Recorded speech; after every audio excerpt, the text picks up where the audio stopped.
porn is infidelity.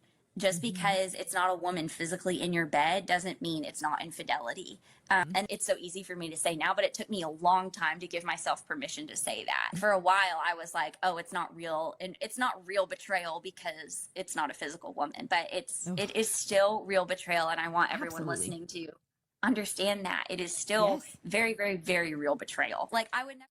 I agree with her that watching pornography is indeed a form of infidelity and betrayal. However, there are two key differences between pornography and adultery, and understanding them clearly is important, otherwise we will risk falling into scrupulosity.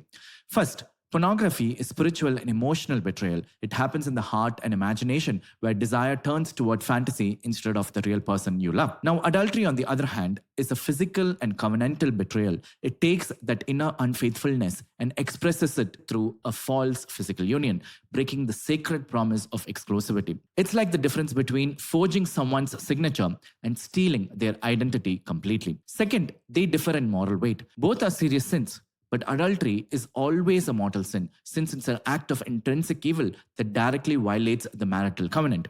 Now, pornography, on the other hand, while also a grave matter, becomes a mortal sin only when it's committed with full knowledge and deliberate consent. It's like the difference between starting a fire and burning down a house. Both destructive, but one consumes far more. That's why it would be pastorally irresponsible to label every instance of watching pornography as a mortal sin without first understanding the person's context, their awareness, their intent, and level of freedom.